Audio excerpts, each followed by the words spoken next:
Eu também. Porque é um momento que eu falo com Deus. Nas madrugadas é o momento que eu falo comigo. Talvez eu fale com Deus também. Não, com certeza. E vou te falar, cara, eu acredito em Deus. Eu não sou um cara religioso, tá? Mas eu acredito em Deus e converso com Ele. Bom, eu falo com Ele muitas vezes. E eu também não duvido que Ele fale comigo, eu só sou burro demais pra entender. Mas tem alguns momentos que eu me pego falando com Deus e meio que abrindo o coração e desabafando. E eu agradeço muito. A maior parte do tempo, quando eu tô falando com Deus, eu tô agradecendo. É óbvio. Então, falando com Ele, eu tô. E ele tá respondendo também. Eu não sei se isso é uma conversa. Porque é o que eu tô falando, talvez eu seja meio... Eu não consiga enxergar como você consegue que ele tá falando de volta. Mas você tava falando... Assim, que eu só comentei que eu também gosto das madrugadas, que é o momento que eu tô comigo mesmo e eu consigo, sei lá, falar com Deus também. Mas por que tu gosta das madrugadas? Porque é o momento do silêncio. É o momento em que eu começo a abrir meu coração e falar: Senhor, o que eu posso fazer para te agradar? Como eu posso ser melhor? O que o Senhor tem para a minha vida? Qual é o meu propósito? Em geral, eu chamo de pai. Eu também. Hoje eu falo de pai também. Muitas vezes Senhor, às vezes pai. Mas assim, eu já tive experiências com Deus tão lindas, Igor. Quando eu me converti, Deus assim resgatou meu relacionamento com meu pai. Eu senti que ele passou a ter orgulho de mim. Ele passou a ser um pai amoroso. Ele não perdia um culto que eu pregava. E falava de todo mundo, para todo mundo de mim. E o meu problema sempre foi o meu pai. No ano de 98, ele foi cometido de câncer. Um câncer nível 4, gravíssimo no estômago. E eu fui levá-lo até um médico, porque ele estava com muito emagrecimento e tal. Aí eu fui, ele fumou a vida inteira, né? Desde pequenininho também, então... Quando eu cheguei no médico, era até o Dr. Pinotti, que na época era o papa da gastrologia, né? Meu pai saiu, ele falou comigo, ele falou: olha, o seu pai tá com o estômago todo tomado, câncer nível 4, ele não tem 6 meses de vida. O que vocês querem fazer? Vocês querem deixar como tá ou operar e tentar uma quimioterapia, fazer alguma coisa que possa salvá-lo, né? Ou pelo menos prolongar a vida dele. Eu falei: isso ele tem que decidir e vamos contar para toda a família. Mas quando eu saí de lá, eu fui levar meu pai.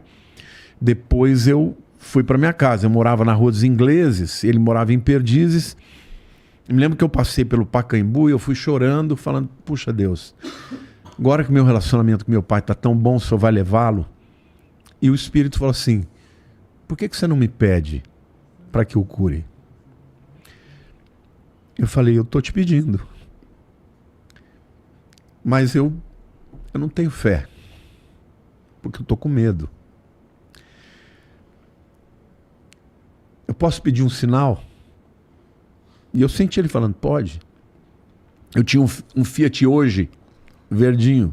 Não é do teu tempo, você devia ser muito menino. Era um tipo de um Uno, um pouquinho diferente. Eu falei: eu queria um sinal aqui nesse câmbio. O câmbio não mudou mais. Eu falei: pô Deus, eu tô pedindo um sinal de cura, o câmbio estoura. Assim ele vai morrer. Eu falei: não, eu quero outro sinal. Eu quero que esse câmbio volte a funcionar. Quando eu chegar na minha casa ele pode engripar de novo.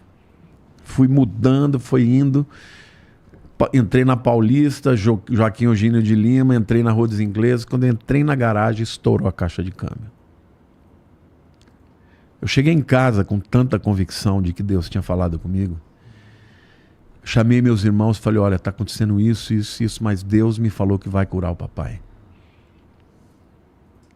Agora vamos lá na casa dele que nós vamos contar. Chegamos lá, reunimos ele com a minha mãe e tal. Quando eu contei, ele falou assim: Deus já tinha falado comigo que eu estava com câncer. Mas ele falou para mim não me preocupar, que eu vou ser curado. Eu vou fazer a operação. Ele fez a operação, teve uma recuperação, teve uma recuperação maravilhosa. Viveu mais 10 anos e não morreu de câncer. Nunca mais teve câncer. Então eu já tive muitas experiências assim, específicas, sabe, de Deus falar comigo. Então hoje, quando eu sinto a presença dele, eu sei que é ele. E assim, o segredo é buscá-lo. Eu busco todo dia. Eu oro o dia inteiro. Estou dirigindo, eu oro. Meus amigos aqui andam comigo, eles sabem que eu sou assim. Quando eu tô bravo, eu falo as coisas, entendeu? Eu falo, vou pegar essa pessoa, vou matar. Depois eu falo, não é nada disso. Isso aqui é o velho homem gritando, é a carne gritando. Mas eu sou uma pessoa sincera para com Deus. Entendeu? E eu creio que o que Deus mais espera de uma pessoa que seja dele é que seja verdadeira. Aquilo que você não consegue fazer, fala, Deus, eu não consigo, me ajuda. Mas o errado é você querer mudar Deus. O que ele diz que é certo. O que ele diz que é errado. A Bíblia diz sim, sim, não, não. Hoje nós estamos vivendo num tempo em que as pessoas estão querendo chamar o bem de mal e o mal de bem. E isso não é um princípio que eu inventei, isso é um princípio que eu creio que é de Deus. Por isso eu jamais vou mudar o que a Bíblia diz. Hoje tem muitos pastores que, em função dessa misericórdia, querem fazer uma releitura da Bíblia. Não dá. Uma releitura, e quem que vai fazer essa releitura? O homem? Cara, se aquilo lá não é a Bíblia, se não é a palavra de Deus, então rasga tudo. Se eu puder mudar uma coisa, quem que vai dizer o que pode e o que não pode? Aí virou filosofia. Para mim não, para mim a verdade de Deus, eu vivo por ela.